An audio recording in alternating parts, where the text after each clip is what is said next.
నమస్కారం. మనీ మాటల్లో మాట్లాడుతున్నట్టు చాలా సంతోషంగా ఉంది. ఇప్పుడు మార్కెట్ 35 పాయింట్లు డౌన్ అవుతది. ఇవాళ మార్నింగ్ ఏమో 155 పాయింట్లు డౌన్ అవుద్ది. చివరిగా మీరు హాకీ తీసుకుంటారనుకుంటున్నాను.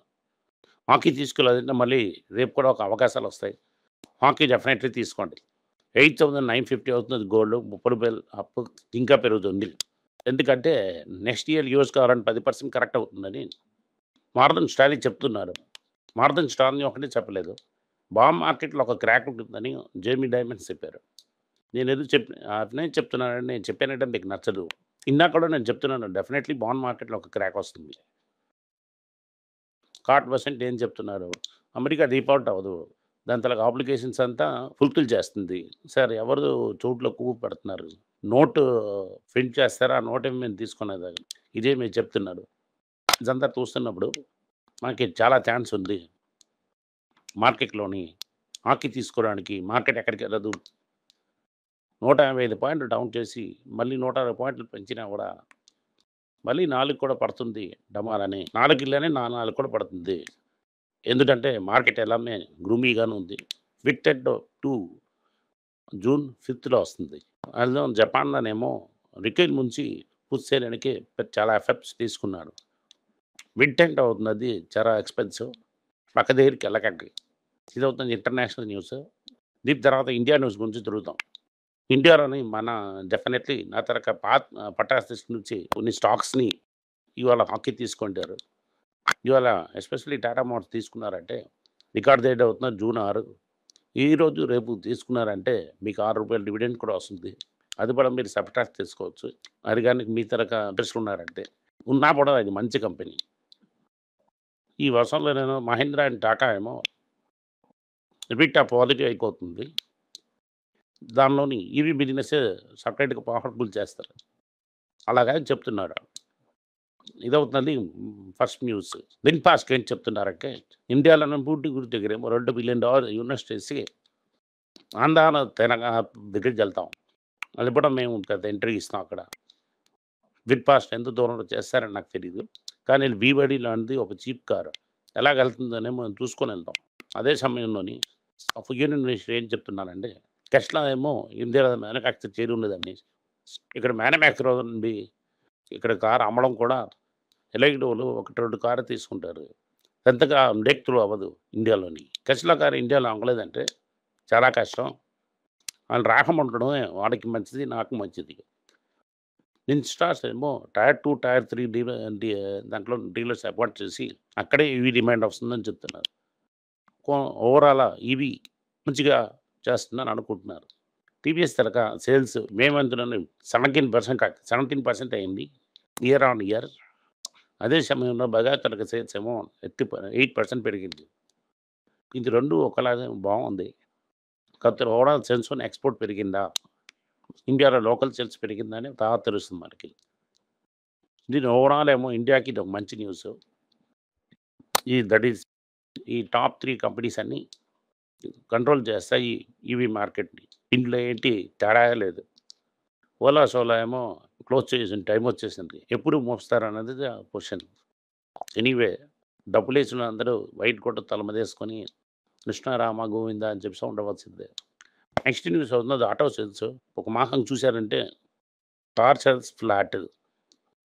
ఫ్లాట్ అంటే వాహనం ఏంటి చెప్తుందంటే ఇయర్ ఆన్ ఇయర్ 4% డ్రాప్.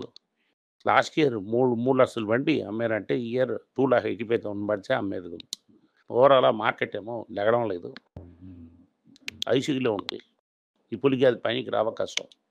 దీనివల్ల అన్ని సేల్స్ డౌన్ అవుతుంది. టాటా మోటార్స్ ఏమో హోల్సేల్ నంబర్ పెంచలేదు. 13% ఏమో తగ్గించారు. 42,000 యూనిట్స్ ఏమో ఇప్పుడేమో 47,000 యూనిట్స్ చేశారు. ప్యాసింజర్ వెహికల్‌లోని మహీంద్రా అండ్ మహీంద్రా ఏమో 21% పెరిగి 52,000 నెంబర్‌లో ఉన్నారు.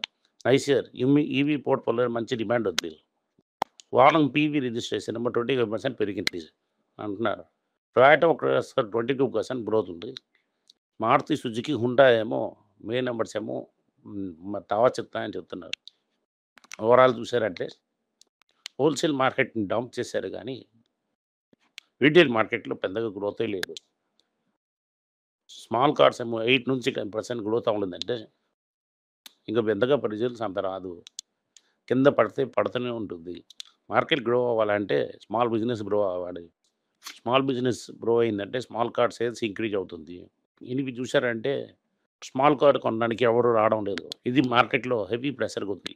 ఇదే సమయంలో టాటాస్ ఏం చెప్తున్నారంటే 30,000 కోడి వాచెస్ మేము రెడీ చేసాం. ఈ 30,000 కోడి వాచెస్‌కేమో దించుతాం. New generation బిజినెస్‌లోకి. అలాగని 3 డివిజన్స్ మాట్లాడుతున్నారు. ఒకటి టాటా ఎలక్ట్రానిక్స్ మ్యానుఫ్యాక్చరింగ్ ఆర్మ్, ఇంకోటి టాటా డిజిటల్, మూడవది హరీమియా. 30,000 కోట్లు ఇస్తాం అని చెప్తున్నారు. అదే సమయంలో క్యాంపిల్ బిన్సన్ ఏం చెప్తున్నారంటే, ప్రపంచంలో ఏదైనా ప్లేన్ ఏమో వేస్ట్‌గా ఉందంటే ఆ ప్లేన్‌ని మేము చేత్తో వేసుకొని తెచ్చేసాం. మేము ఇప్పుడు నంబర్ ఆఫ్ ఫ్లైట్స్ ఏమో చాలా ఫాస్ట్‌గా ఇంక్రీజ్ చేసాం. మేము నియరింగ్ ప్రాఫిటబిలిటీలో ఉన్నాం. నెక్స్ట్ ఇయర్ షూర్‌గా ప్రాఫిట్‌కి వెళ్ళిపోతాం. కానీ ఇప్పటికేమో పబ్లిక్ చేయడానికి మాకు అవసరం లేదు. ఈ పబ్లిక్‌గా చేయడం అంతా లేటర్.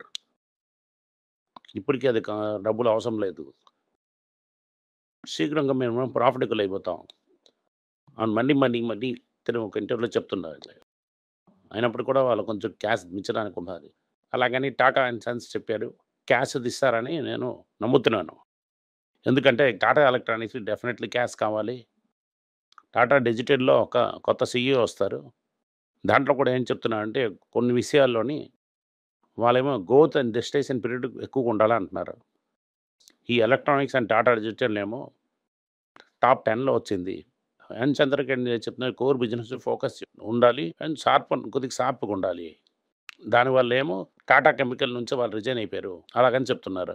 అదే సమయంలోనే టైటన్, తనిష్క్, క్యారెట్, మియా అన్న వుడ్‌లోనే వేరు వేరుగా బ్రాండ్ సెగ్మెంట్‌ని తీస్తారు.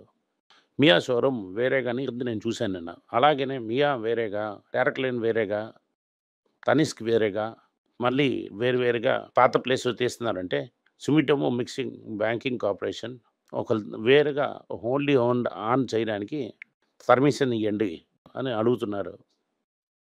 ఇది ఓన్లీ ఓన్డ్ సబ్సిడీ ఎందుకంటే దాని నుండేమో యెస్ బ్యాంక్‌కి ఒక కంట్రోలింగ్ స్టేక్ తీసుకుంటారు. ఈ యెస్ బ్యాంక్‌కి న్యూస్ వచ్చిన తర్వాతే టక్కని 8% ఏమో పెరిగింది. ఈ న్యూస్‌లో ఏంటి లేదు. ఈ అప్రూవల్ తీసుకున్నారు. ఇంజల్ ఇవాళ లక్ష్మీ విలాస్ బ్యాంక్‌కి డీబీఎస్ ఏమో అప్రూవల్ తీసుకొని చేశారు. ఎల్&టీ ఏం చెప్తున్నారంటే మేము న్యూక్లియర్ ఇండస్ట్రీలో ఇస్తాం. మేమే న్యూక్లియర్ రియాక్టర్ చేస్తాం. గవర్నమెంట్ పర్మిషన్ ఇచ్చిన ప్లాన్ ప్రకారం ఎస్పెషల్లీ మేము స్మాల్ రియాక్టర్‌లో ఎంట్రీ చేస్తాం. అలాగని చెప్తున్నారు. ఇదేమో యూఎస్ డిపార్ట్మెంట్ ఆఫ్ ఎనర్జీ నుంచి ఒక స్మాల్ ఎనర్జీ రియాక్టర్ తీసుకోవడానికి అట్లికి పర్మిషన్ దొరికిందని చెప్తున్నారు. సో, కంపెనీ ఏమో ఒక లీడింగ్ రోల్ తీసుకుంటారు. అలాగని మనం ఎదురు చూసుకోవచ్చు. ఎల్&టీ ఏమో ఒక స్మాల్ న్యూక్లియర్ రియాక్టర్ చేయడానికి రెడీగా ఉన్నారు. ఎప్పుడు రెడీ అవుతారని మనకు తెలీదు. ఇప్పటికీ సివిల్ లయబిలిటీ న్యూక్లియర్ డ్యామేజ్ ఏమో సప్లయర్ లయబిలిటీ ఏమో ఒక మేజర్ రెడ్ ఫ్లాగ్ ఉంది. ఇది రిజాల్వ్ చేసేసారంటే పార్లమెంట్ గైడెన్స్ నుంచి ఇప్పుడే అలాగని చెప్పారు. ఓవరాల్‌గా 450 గ్లోబల్ రియాక్టర్స్ ఇండియాలో ఏమో 24-25 రియాక్టర్స్ ఉన్నాయి. Less than 10% of this globe ఉంది. రఫ్లీ ఏమో 5%. ఇది ఇంక్రీజ్ చేయాలంటే ప్రైవేట్ సెక్టర్ దాంట్లో ఇన్వెస్ట్ చేయాలి. గవర్నమెంట్ కూడా దాంట్లోకి చేయడానికి రెడీగా ఉన్నారు. టాటా పవర్, రిలయన్స్, అదాని ఏమో ఆల్రెడీ మేము ఇన్వెస్ట్ చేసాం. రెడీగా ఉన్నారు చెప్పారు. ఓవరాల్‌గా ప్రైవేట్ పార్టిసిపేషన్ తీసుకోవడానికి ట్రై చేస్తున్నారు. దీనివల్ల ఓవరాల్‌గా చూసారంటే ఇవాళ మార్కెట్ ఏమో చాలా వీక్‌గా ఉంది. ఈ వీక్‌నెస్ నుంచి తీసుకొనొచ్చి డొమెస్టిక్ ఇష్యూస్ యూజ్ చేసి మార్కెట్ పెంచినా కదా! మళ్ళీ మార్కెట్ ఏమో కింద పడుతుంది. సాటర్‌డే ఏమో జీడీపీ ఫిగర్స్ వచ్చింది. ఈ జీడీపీ ఫిగర్స్ అప్పుడే అలా చూడకూడదు. జీవీఏ గ్రాస్ వాల్యూ యాడెడ్ కూడా చూడాలి. గ్రాస్ వాల్యూ యాడెడ్ ఫిగర్‌కి నెట్ టాక్సెస్ గవర్నమెంట్ కలెక్ట్ చేస్తున్న టాక్సెస్ ఏమో చిన్న సబ్సిడీ తగ్గించారంటే మీకు ఒక ఫిగర్ వస్తుంది జీడీపీకి. జీపీఏ ఏమో 6.4 ఉంది. హై కలెక్షన్ ట్యాక్స్ చూపించి సబ్సిడీ పేఅవుట్ చేయడానికి క్వార్టర్ తర్వాత చేయడం వల్ల మీకు జీడీపీ వస్తుంది. ఇది అవుతున్నది ఒక మైల్డ్ ట్రిక్ అది.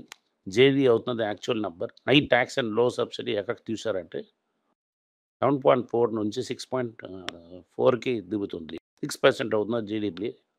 ఉంటుంది. అది చూసి మార్కెట్ ఏమో అంత ఇంప్రెస్ అవ్వలేదు.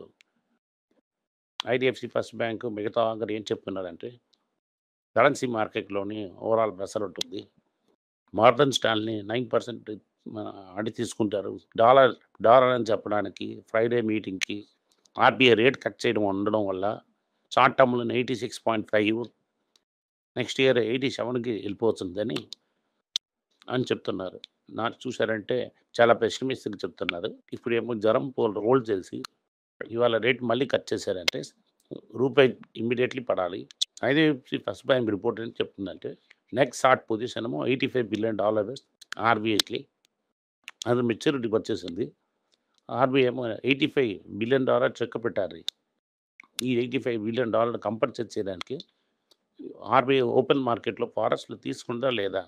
ఇది అవుతుంది పొజిషన్. ఇక అలా తీసుకోలేదంటే రూపాయి ఇంకా ఫాస్ట్ ఇది కింద పడుతుంది. ఎక్స్‌పెక్ట్ చెప్తున్నారు. నేను నీకు ముందే చెప్తున్నట్టుగా ఆర్బీఐ ఆర్టిఫిషియల్ రూపాయి మీద పెట్టారు. ఎన్ని రోజులు తగ్గుతుందని మనం చూసుకొని చూడాలి. నమస్కారం. వణక్కం.